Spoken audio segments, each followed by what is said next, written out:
Hello friends, today we are going to start a new series. Actually, I had to start this series on the 10th of July.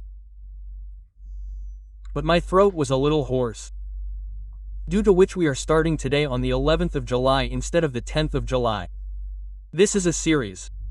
We have to talk about 3 sectors of Indian economy. Agriculture sector, industry sector and service sector, and apart from this we have to take one point. What is India's position in foreign trade? What is there in the service sector? What is there in imports? What is there in exports?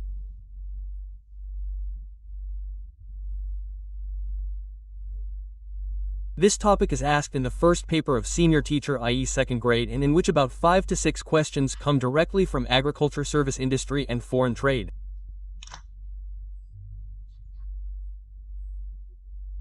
Six to 7 questions were made in every exam last time. Secondly, it is beneficial that in L2 social, the portion of Indian economy, the new trends of agriculture service industry sector are asked there.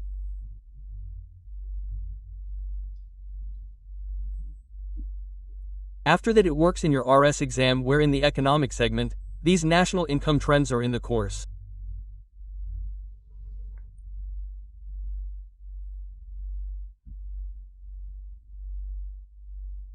So, what I mean to say is that whatever exams will be held in the coming April, May, June, that is for the next 1 year, these topics have a great role to play in all those exams, and students even get the answers wrong because the economic segment is not available in the market in a good way, and if you bring the review and read it, then it seems boring because the review of Indian economy has 2 segments.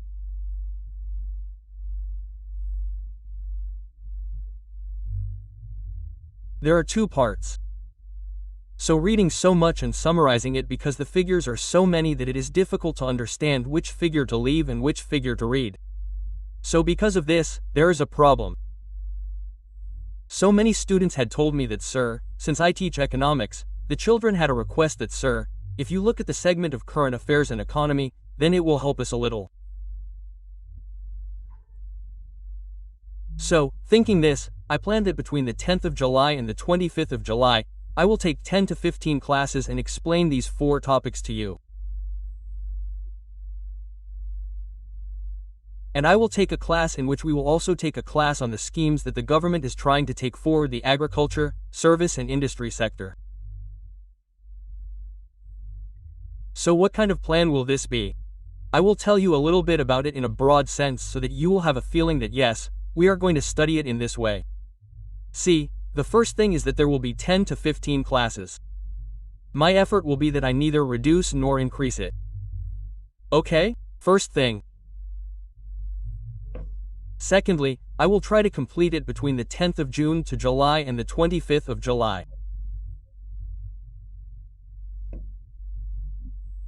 After this PPT, as soon as all the classes are completed, I will make a PDF of all these 3 topics which I will teach, and I will upload it to you on my Telegram channel within the last week of July.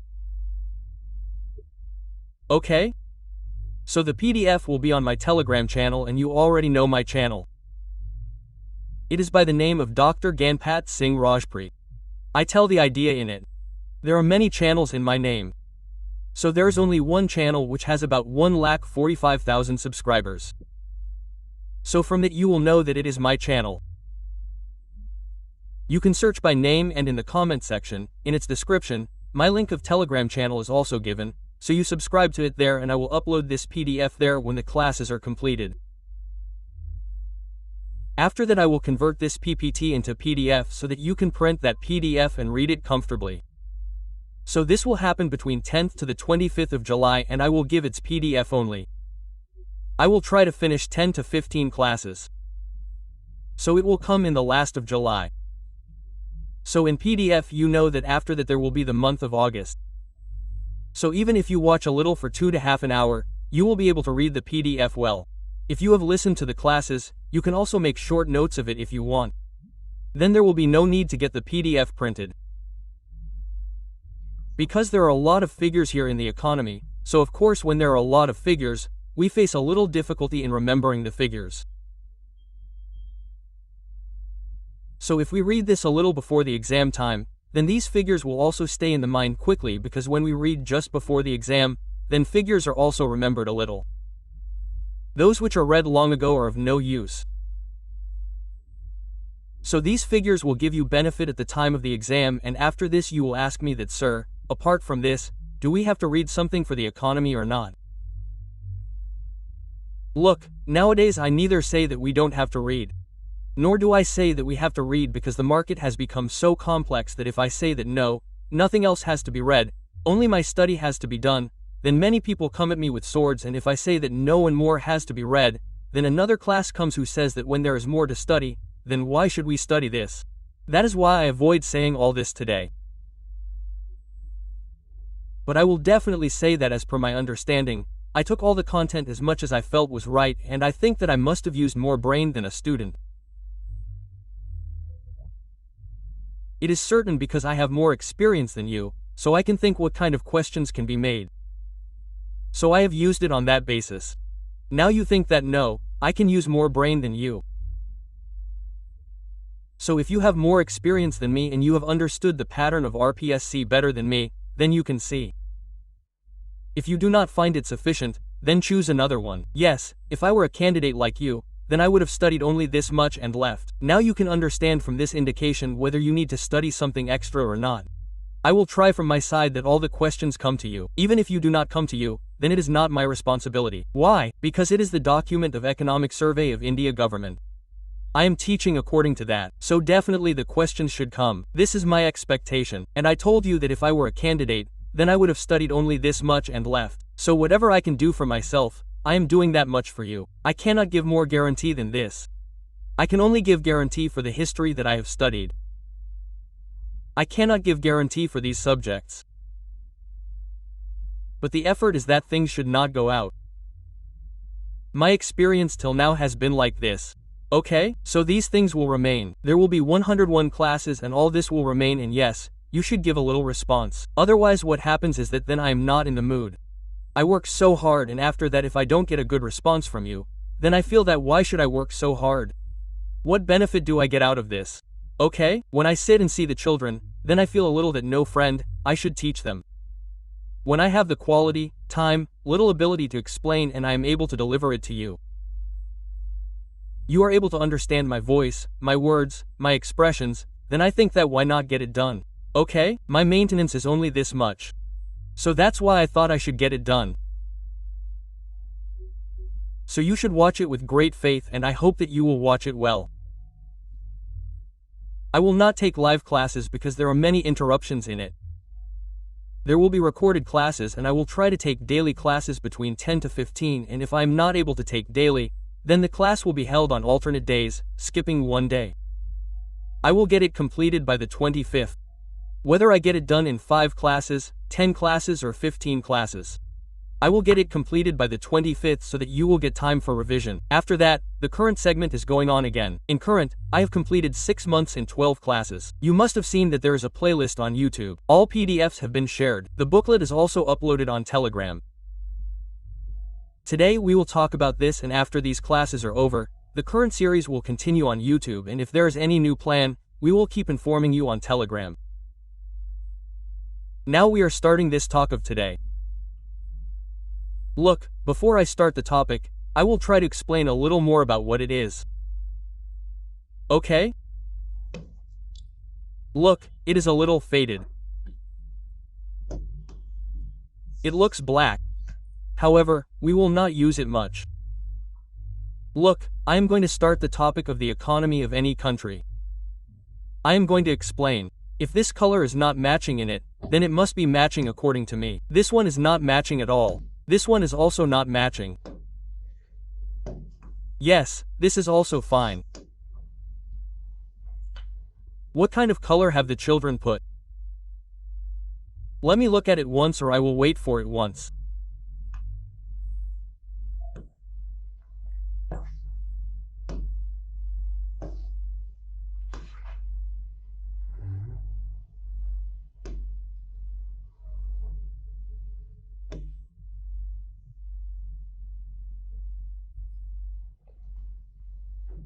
I don't know where it must have come from. 1 second, I will open it a little. So what I am going to explain now is that there are three sectors in the economy of any country. One service sector, one industry sector, and one agricultural sector. We also consider it primary, secondary, and tertiary sectors. Okay? Look, now we will open it again. So I will work on this a little board work, it will be good. So we consider three types of sectors, and which are those? Agriculture, industry, and service sector. This change did not happen, then there is no change.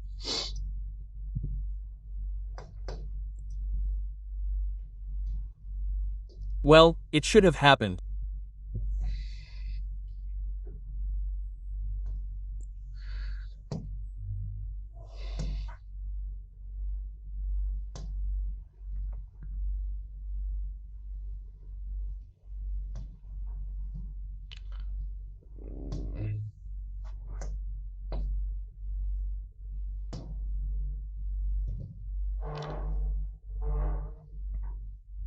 So three types of sectors are considered: service sector, industry sector, and agriculture sector, and these sectors are very important in any economic sense. And whatever is produced by these three in a year. It is my habit that till the things are not right, I feel like fixing them. But no technical things, so look how many sectors are considered in the economy. 3 sectors. Now I will explain it a little so that you will understand. Okay? Then what is next? What are we going to study? It becomes necessary to create a background for it. Primary sector, which we call primary sector, and secondary sector, which we call secondary sector, and third tertiary sector, which we call tertiary sector.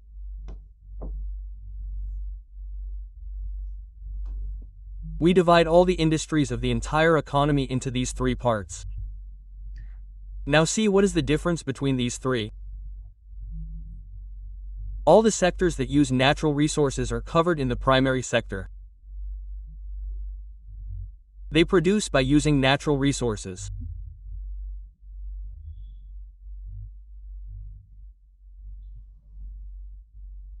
For example, a farmer cultivates and uses soil and earth, and then he produces various products like fruits and grains as raw material, and the same grains are used further.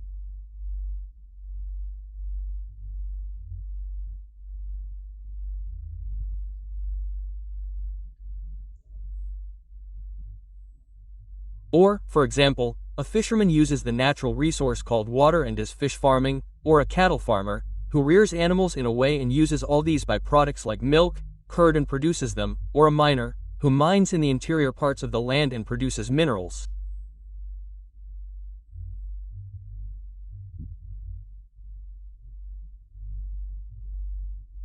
All these sectors, you can understand that they use natural resources, and all the sectors that use these natural resources, what do we call them?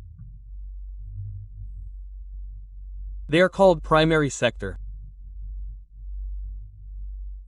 And all the people who work in the primary sector, we ask them what is the problem with these people.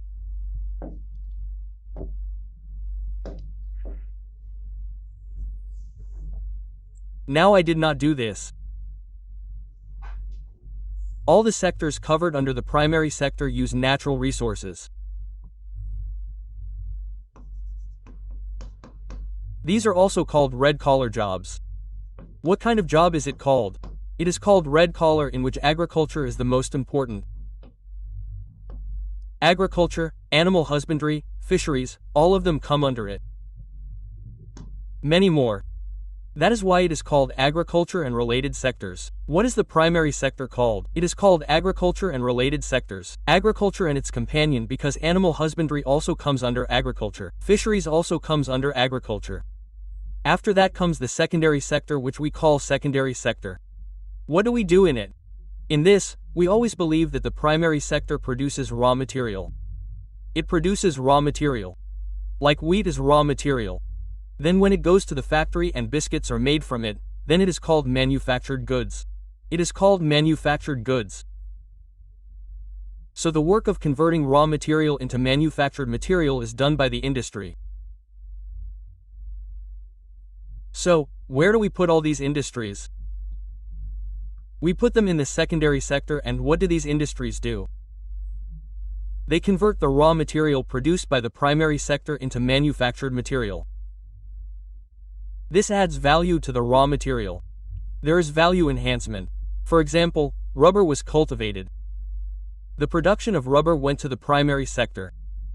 Then, as soon as this rubber goes to the tire factory and tires are made from it, who did the work of making these tires? The secondary sector did it. So, all these industries come under this. Whatever the manufacturing industry is, what do they all go under? They go under the secondary sector, which we call industry and related sectors. See, all these are in your first grade, second grade, teacher, RAS-SI, everything. We generally call them blue-collar jobs. What kind of collar? They are called blue-collar jobs, and you must have seen that the industry workers also wear blue dress, so they become red collar. This is a blue-collar job which covers all the industries of the country. Now there is a third sector which we call the service sector. Before independence this sector was not so much. What does this sector mean? It works to provide services. That is, the products of the primary and secondary sectors. Now whose job is it to deliver the raw material of the primary sector to the secondary sector? Service sector. For example, if a farmer produces wheat from here, how will that wheat reach the factory? Through transportation. So transportation becomes a service. The wheat farmer advertises that, brother, I have wheat and I want to sell it. So what is this advertisement? Service sector means the entire process of successfully delivering this raw material to the secondary sector industries, and then the entire process of delivering the products of the secondary sector to the market is handled by the service sector. This is called an office job. For example, there are many such as transportation, tourism, or whatever your telecommunications, health, education. These basic services are not visible, but they definitely exist. Like you went to study in a school, suppose you are studying from some online coaching classes. He is not giving you anything, he is giving classes. That too has a validity. After that it gets over. Now you think, what did you get? You got to learn. Now this is service. This is called education service. He takes a charge for the service. So in the country there are only two things in the goods and service economy. All the goods, all the production is divided into two parts. Goods and service. Now if this is a pen then it is goods, and if I am teaching then it is service. So goods and service. Goods are present in physical form. Services are not in physical form but they exist. So all this is their service later. What does it go into? In the tertiary sector. This is called white-collar job. What is it called? It is called a white-collar job, and in the service sector, you can invest a lot of things in it, from tourism to insurance to banking to your transportation. There is education, there is health. What is all this called? This is called the tertiary sector. We call it the service sector. And this goods sector, this service sector is called GS. And when the government implemented indirect taxes, it implemented GST. Goods and service tax. You must have read, you must have heard, you must have paid it too. From morning to evening you pay GST, and what do? So this is for any country, whether it is America or India. Although now the fourth and fifth sectors have also been formed, many are related to technology, but there are three main sectors even today. So now see, these are the three sectors, and understand India like this, that there is no country in the world in which there is no other industry that is outside these three sectors. Everything comes under it. Now whatever production was done by these three sectors in a year, the market value of that production, when we count it, we add that value. For example, this one produced 100 rupees in the whole year. Market value, let's say it produced 200 rupees. Let's say this one produced 300 rupees. So 300, 200, 500 and 600 rupees were produced in a year by all three sectors. So what will happen to this? We will call it national income GDP, which we can call GNP, NAP, all these are factors. So how much did this become? 300, 200, 500 and 600 rupees. So if we read GDP by all three sectors, then it is a very long chapter. I am telling you roughly that whatever production was done by these three sectors within the country's borders in a year, what do we call the market value of that production? You can call the country's growth, you can call it the country's national income. So there are three factors in national income. Now what is the contribution of the primary sector in these 600? So you see what is the percentage of 100 of 600? What is the contribution of the secondary sector? So you see what is the percentage of 200 of 600? Like this is about 1/3, 33% contribution. How much will it be? 50% contribution. How much did it become in the end? About 17% contribution. So what do we say? How much is the contribution of the agriculture sector in the national income? How much is the contribution of the service sector in the national income? Sorry, how much is the contribution of the service sector, the industry sector in the national income? Here it comes that how much was the contribution of the primary sector in India's national income in this financial year? How much was that of the secondary? Or how much was that of the tertiary? Or how much was that of the agriculture-related sector? How much was that of the industry and related sector? How much was that of the service sector? You often get to see such questions in exams. Now who has contributed how much within these three sectors? 100,200,300, so you see 50%, 33% and 17% are left behind, so the situation is still the same. And let me tell you that in all the recruitment exams of senior teacher, teacher RAS, these three are taught in your course. They are taught in all and wherever there is Indian economy course, in those exams which I am not able to name, even in those exams this question comes that what is this for primary sector? What is this for secondary sector? What is this for active sector? Now this primary sector, secondary sector and territory sector. Now if we add PST, then the national income of the country is formed. I often talk to the children that what is national income, so I said national income is only a figure, that is not the income of the government. Why? This is such a figure which tells us that whatever industries we have within the domestic boundaries of the country, whatever farmers we have, whatever white-collar people, blue-collar people, red-collar people of the service sector, how much production was done by them in a year, what is their market value? This figure is called national income. Now we will see what was this figure in 2025, what is it in 26. For example, we took the figure of 600 rupees in 25. Suppose in 26 it becomes 660 from 600, then we will say that there has been a growth of 10% in national income, right? How much has the national income increased? It has been 10%. Now if it becomes 660, then it will be seen how much growth has come in them. Like here it has increased by 20, here it has increased by 10, here, for example, it has increased by 30 and 30. So we will say that there is 30% growth in agriculture. There is 5% growth in this. There is so much growth in it. So all these figures which you should know about what is called national income. I am telling this in a very basic definition. In economics, when we study GDP, GNP, NDP, NAP, NI, then 10 to 12 classes are held. It means that when we study for 15 to 20 hours, then the national income is complete. So don't say like this that sir, net income from abroad is added in national income. Then depreciation is subtracted from it. Don't give this knowledge because I am not connecting that thing here. I am not going into economics. I am teaching very basic things here. I understand that a math student is also watching, a Hindi student is also watching, Sanskrit student is also watching, Sindhi student is also watching, Urdu student is also watching. And the national income that I am talking about, depreciation net income from abroad, I teach it in the first topic of the economic segment of SST in the second paper. So it is separate. Okay, so there are three sectors, primary, secondary and tertiary.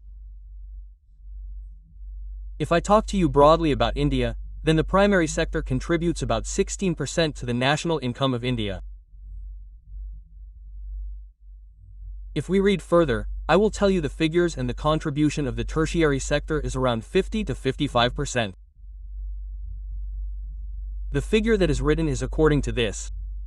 And its contribution is around 30 to 32%. If you are asked that which sector has the highest contribution in India's national income, then you will say that the service sector or the tertiary sector. Which has the lowest contribution, the primary sector. And which will be in the middle, the secondary sector. First thing, what is the second question? Which sector has employed how many people? Now 46% of India's population is working in the primary sector. So you think, how does the question arise that in which of the following sectors most of the people of the country are dependent on the primary sector? But these contribute the least to the national income. First thing, what is the second question? Its figures are equal. 30 is almost equal. So see 30 and 46, how many have gone? Almost your 50 and 30 80 means around 80% is set in this. 50% is in this. It has become 46%, 30 have gone in this. Remaining 15 to 20% people are working here. So if you say which is the biggest sector providing employment to the youth in the country? Agriculture. And which is the smallest sector? Service sector. What is the government of India doing now? The government of India is trying to keep 46% people here. So, efforts should be made to replace some percentage of it here because human resources are less here. But production output is more. So if 10% of the 46% people working here shifts here, the size of India's economy will increase a lot. GDP will increase, and the size of the country's national income is decided on the basis of national income data. What is its size and where it stands in the international economy? Like, now India has left Japan behind and become the fourth largest economy. So if this part of the country, which is 46%, is put into agriculture, technology is put in it, then what will happen in agriculture is that even fewer people will produce as much as more people because the disgusting unemployment in agriculture, which we call hidden unemployment, is very high. What is hidden unemployment? You must have read that its marginal utility is zero. It means that marginal productivity is zero. That is, even after using an additional unit, there is no change in production. We call such unemployment hidden unemployment. Disgusting unemployment is called unemployment. For example, if I say that 7 people are doing farming, if 2 more people join, then there will be no difference in production. In such a situation, those 2 are unemployed. If you remove 4 out of those 7, then also there will be no difference in production. They are unemployed. Those 3 people were extra unemployed. Therefore, the government is trying that if 10 to 15% of this 46% is shifted to the second or third sector, then the country's economy will grow more. So what is happening with India? What is happening with India is that the children of India, the youth, are going directly from primary to third. They are not coming to second, so there is no growth in the industry of India. That is why Make in India etc. was started, so that Skill India was started to provide skilled education. This was done so that people become skilled and work in this field. And what is happening with India? Secondly, in the economy, it happens that primary goes to secondary and secondary to tertiary. People are going directly from here to here. So this sector which provides employment is getting weaker. So all these things come up. So who has how much contribution in the primary and tertiary sector? Now you will read all of this later,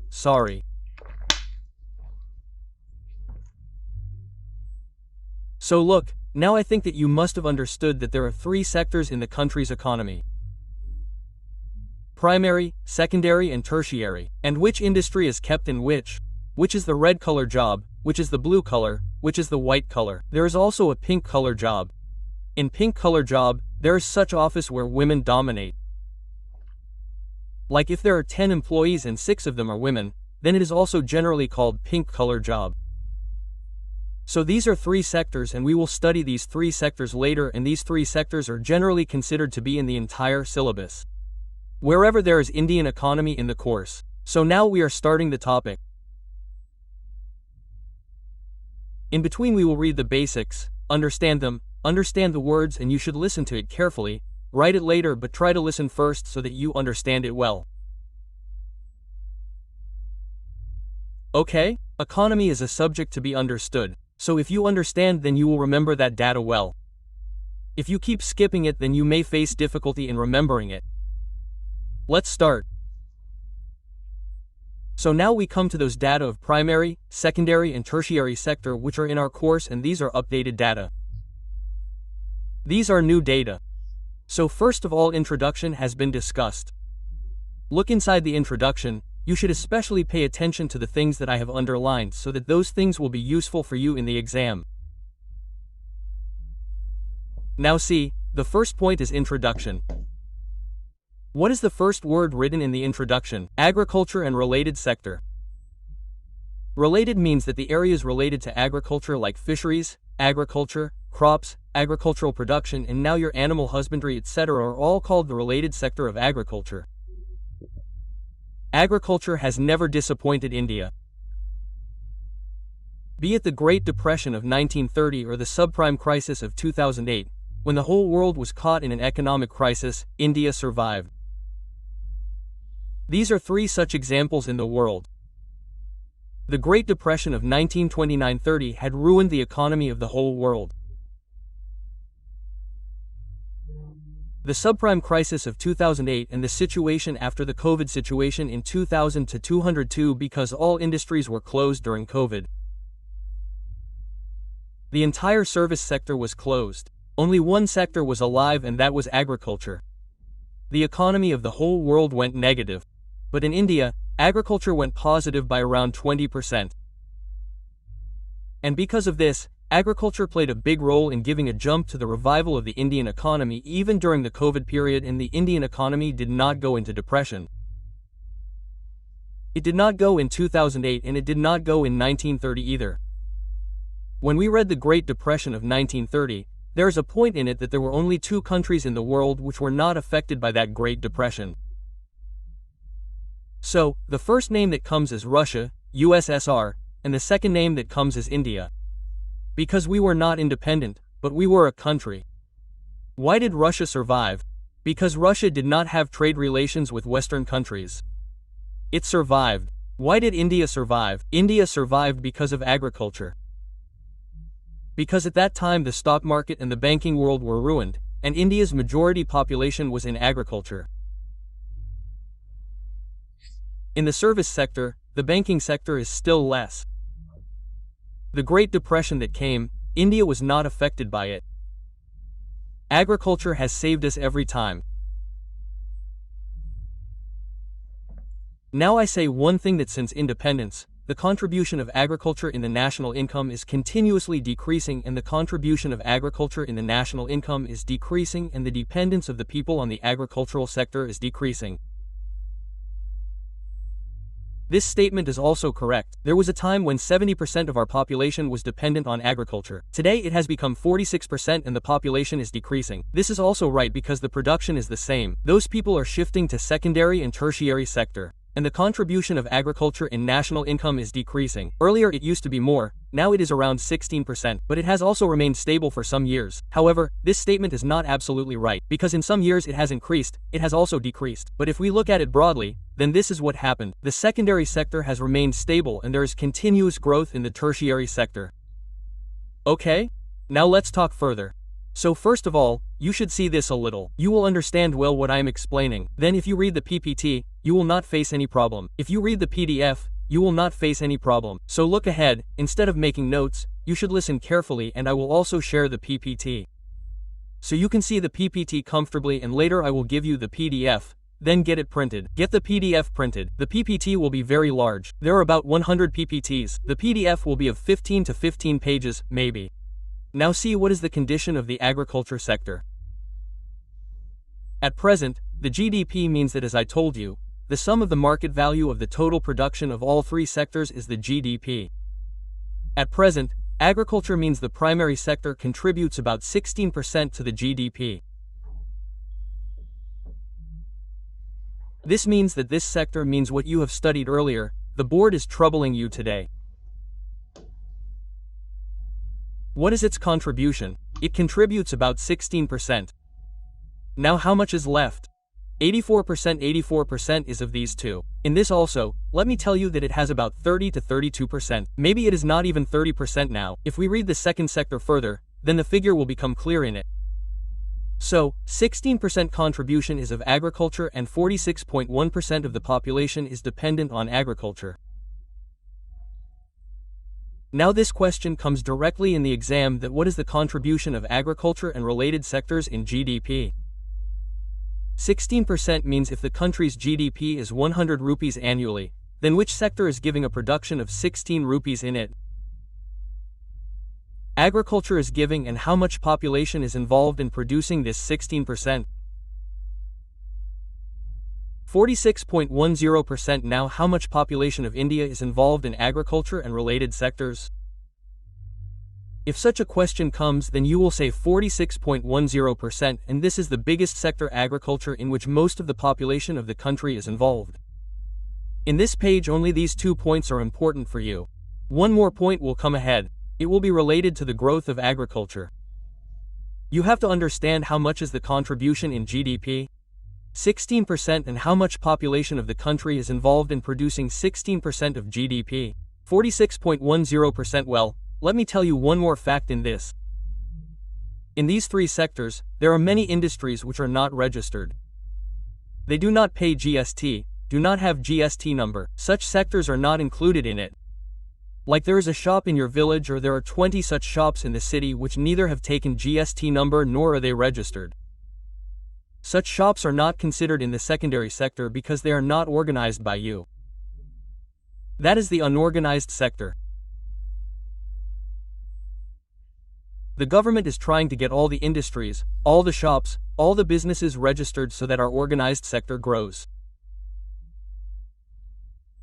The current situation is that around 90% of the shops and industries in the country are not registered. They are unorganized. Now there are big shops in the market which have a turnover of lakhs, but they are not registered. So the production done by them will not become a part of the national income. Like a barber shop is a service sector job. But, if the work of a barber is not registered, then in such a situation, even if the barber produces 1,00,000 rupees a month, still he has no contribution in the service sector. Just if there is another barber nearby who is registered, then he will contribute to it. So, that is why, once the government had said that we will double the economy of India, right? That doubling will happen in such a way that we will get the unorganized sectors registered and bring them into the organized sector. Now you can imagine that if 80 to 90% of the unorganized people are registered by GST teams by conducting continuous raids, then their production will start getting counted.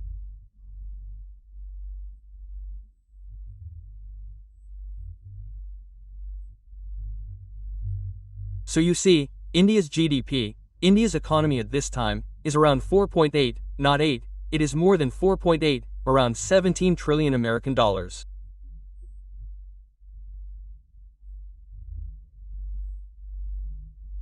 If the organized sector grows further from this, all these shops get registered, then this 4-point figure can reach 10 trillion. Then only 2 economies will be ahead of us. America, which is at 30 trillion, China, which is at 20 trillion. And India is currently at the 4th position. Germany is ahead of us, where it is 4.886 trillion. We are at around 4.2 trillion. Japan has gone to the 5th position with 4.18 trillion. We have just left them behind around May. So the government is claiming that we will double the economy. How will we do it? We will expand the organized sector. We will try to bring the unorganized into the organized sector. Only then will production increase. So now look at this data. You have to keep 2 points in mind, that the contribution of agriculture in GDP is 16% and 46.1% of the population is dependent on agriculture. Well, now look, this is the first class, so I have to move forward while explaining the basics. Therefore, the class timing can also be more. That is, do not think that when will these topics be completed like this. I do not hurry. Maybe that is why I am not teaching history on YouTube. Because whenever I teach any topic, I have to go in great detail. I keep teaching the basics. So I think that all the children are starting from zero. I do not consider anyone advanced, because some children who are from economics will say that, "Sir, what are these small things you are telling?" But I have to tell because there are many such candidates who do not know economics. So I have to look at the student and move ahead. We cannot do this. Many times, a student complains that, "Sir, I have to say one thing 3 times, don't repeat it." Many students are of average intelligence. They understand only then. All students are not the same, there is a lot of diversity in the class. Only then things can be set right. And a good teacher is the one who takes everyone along. I will follow the 4 intelligent children.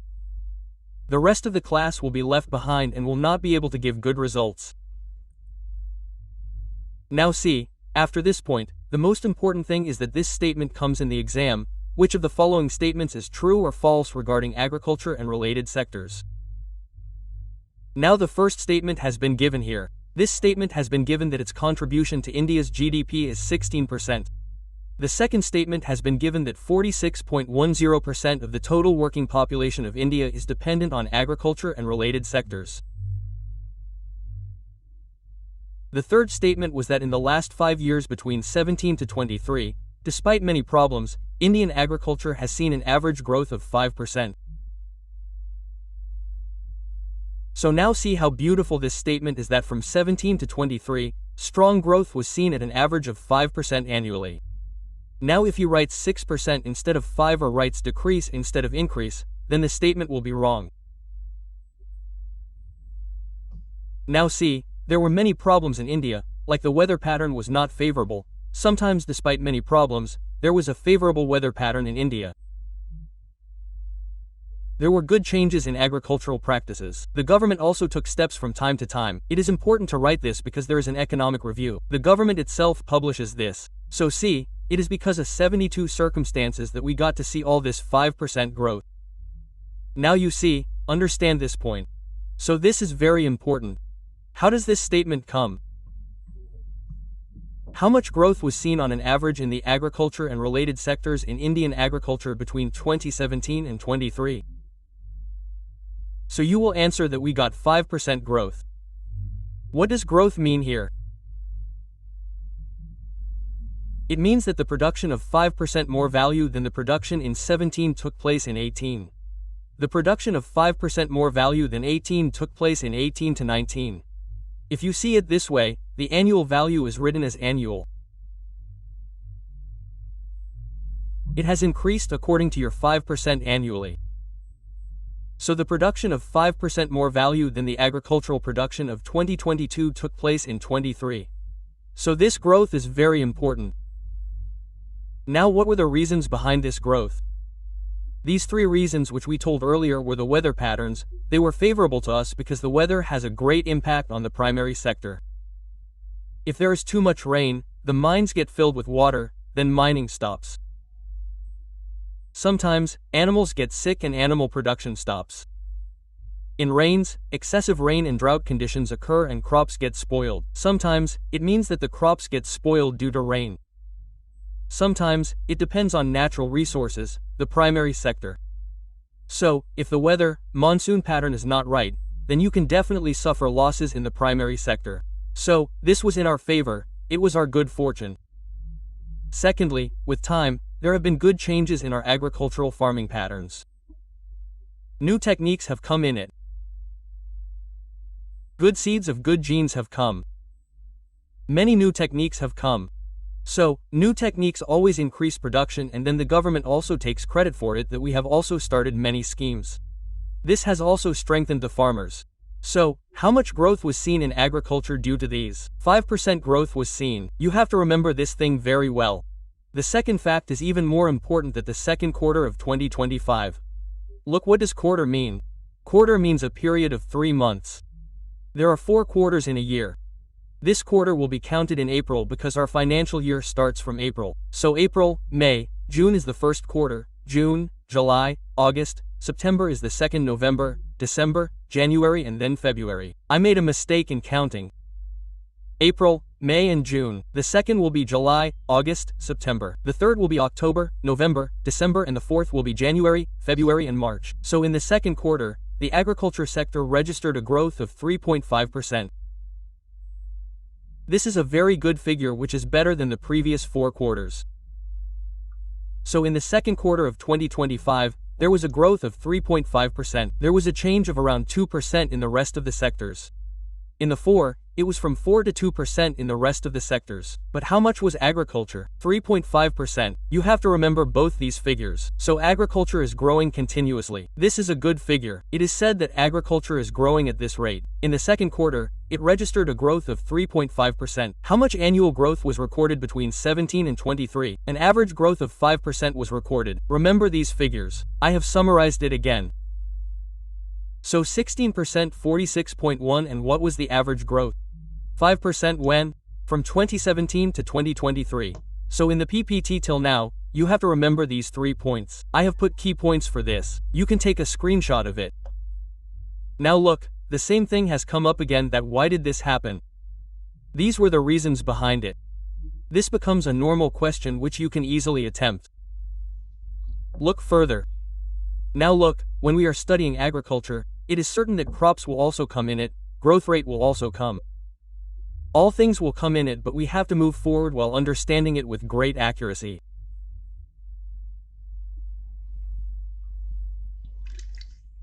Look, this is the first class, so I will not drag you too much.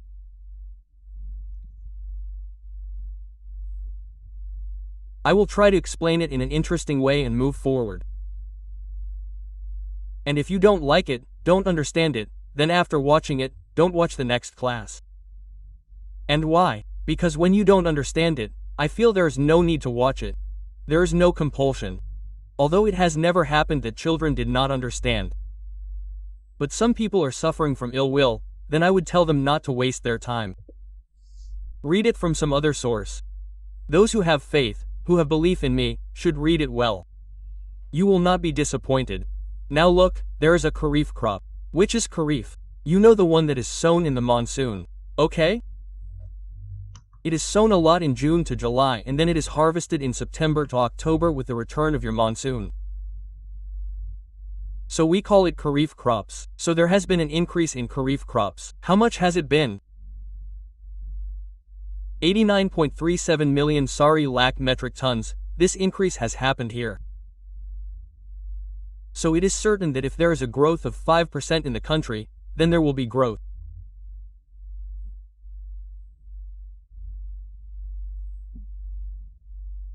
So do not remember this figure in Kharif crops in India by 2024. But it is to be kept in mind that we have seen a growth of 89.37 LMT lakh million tons, and this time it has been more than the average Kharif production of India of 124.59.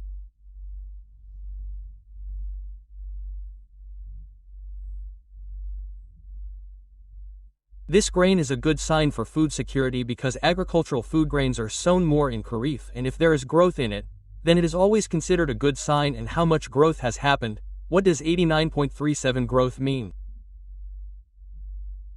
How much change has come in this financial year compared to the previous year is what we call growth. And this is also called GDP growth. I told you about GDP growth. How much change has come in the total production values of the three sectors, market values in 23 compared to 22, the percentage of that is called GDP growth rate.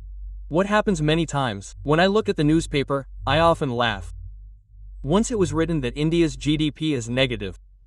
I said, friend, read this newspaper, please make the journalist read it a little. GDP is never negative. What was it? For example, let's assume that in 202,425, the total production of the three sectors of India that we studied, after multiplying it with the market value of that production, we found that the annual production was rupee lakh. This GDP was also rupee lakh. What happened the next year was that the market went down.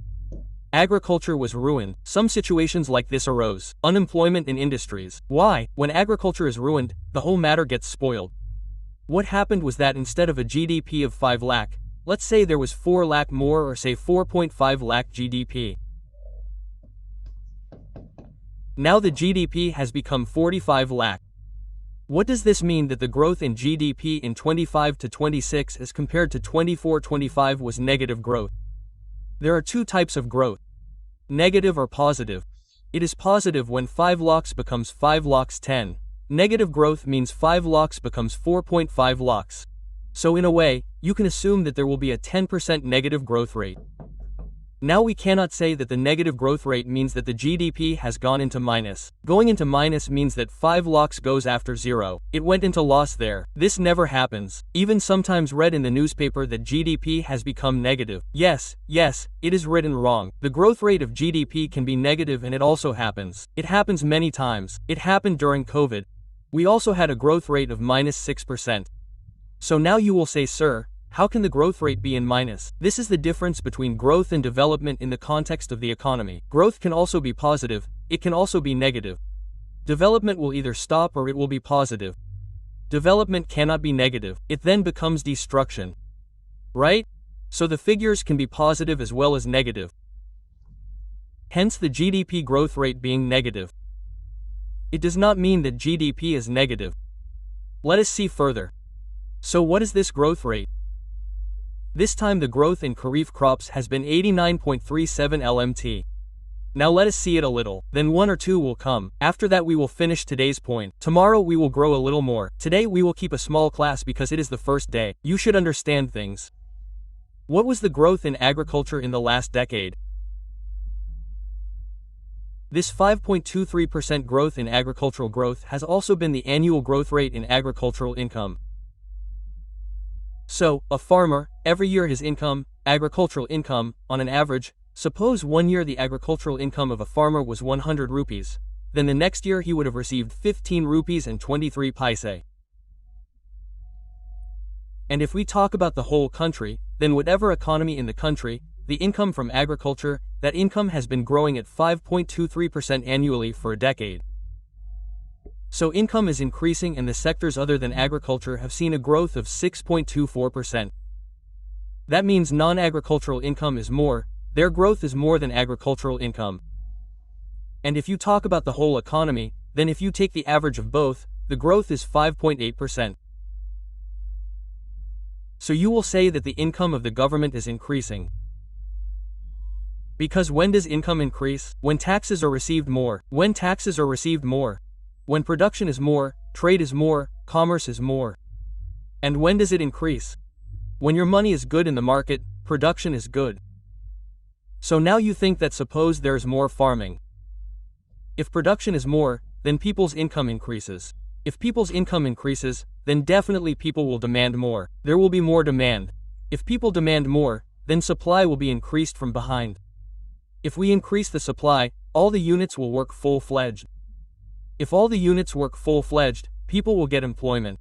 If people get employment, people will earn more income. People's demand will increase. What will happen due to this? This will increase production. What will happen due to this? If the government imposes tax on these, then the income tax, GST of the government will increase. And if all this increases for the government, then the income of the government will increase. So definitely this income increases every year, and if we talk about the last decade, then we have seen a growth of 5.80% in the economy, out of which 5.23% is in agriculture, and this is non-agricultural center. You should remember this little figure, and if we talk about grains, then in terms of grain production, India contributes 11.6% in the total production in the world. Meaning, if 100 tons of grains are produced in the world, then only India produces 11.6 tons. This figure is a very important figure. This question arises. However, the crop yield is much less than other major crop-producing countries. For example, our yield is much less than other major crop-producing countries. Our productivity needs to be improved. What is productivity? Look, there is a difference between production and productivity. For example, there is 1 bigha of land. Okay? 1 bigha of Punjab, 1 bigha of our Barmer, Jaisalmer. In our Barmer, Jaisalmer, 1 bigha can have 2 to 4 sacks of millet maximum, 2 to 4 quintals. If you go to Punjab, it can be 30 to 40 quintals. Now what is the total grain production or some crop production in a certain area? We call it productivity. Now see, in this case, the productivity of Barmer, Jaisalmer is less and the productivity of Punjab, Haryana is more. Why is it more? Because firstly, canal water comes there.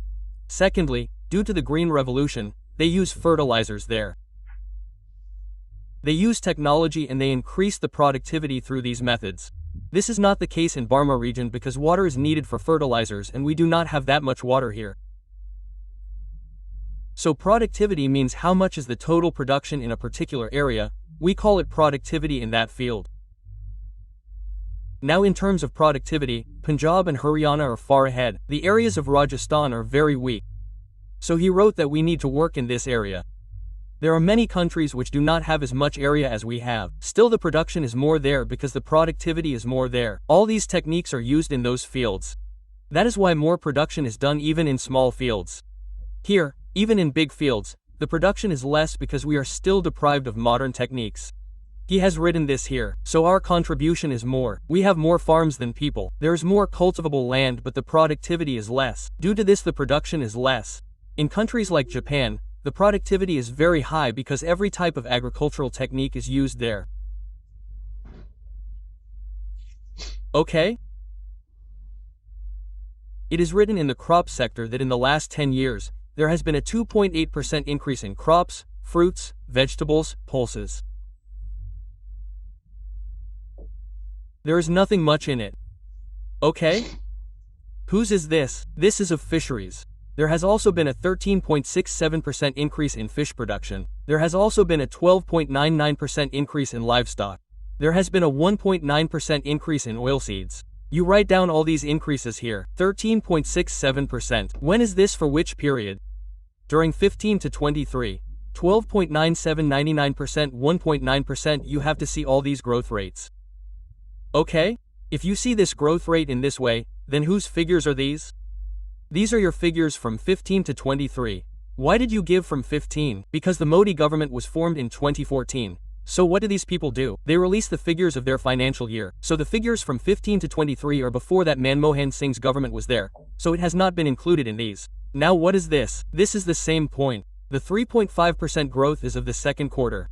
So this table is not that important. If we talk about the first quarter last time, in 22 to 23 it was 5.2. This time it is 3.5 in 24 to 25. In 23 to 24 there was 1.7% growth in the second quarter. That means in these months, in 22 to 23, the growth in agriculture was 5.2%. In 23 to 24 it decreased to 1.7 and in 24 to 25 it increased to 3.5%. So look, 23 to 24 was less than 22 to 23. 24 to 25 was more than 23 to 24. So look what data did they use. What data did they use that our growth was more than 23 to 24? They did not even mention 22 to 23. Look, I will tell you. In this, we have just seen further. I don't know why it is hanging today. Look here, see that a growth of 3.5% was recorded in the second quarter, which shows a significant improvement compared to the previous 4 quarters. So, compared to the previous 4 quarters, this situation was good. How was it good? Look, it was the best in 1, 2, 3 and 4 quarters. Before that it was 3.7, so it was more than that. So this does not have any such importance. This was the same point that has been covered here. Okay? Now we will do this much and now we will talk about the things after this in the next class. Tomorrow we will take the next class. Give full support to this and convey it to all the colleagues because the more support we get, the higher our morale also becomes and we enjoy teaching. Just like you supported current affairs. All the classes of current affairs reached lux. I am feeling very good even after teaching because the children are getting so much love and if there is any genuine suggestion, you feel that this suggestion should be given to sir. Do not give useless suggestions. Yes, if you find something genuine then post it in the comment section. We will improve it in the next class. Okay? Thank you very much students. Stay good, stay happy, keep studying and keep studying with confidence. How was the class? Do tell us so that we can improve more in the next class.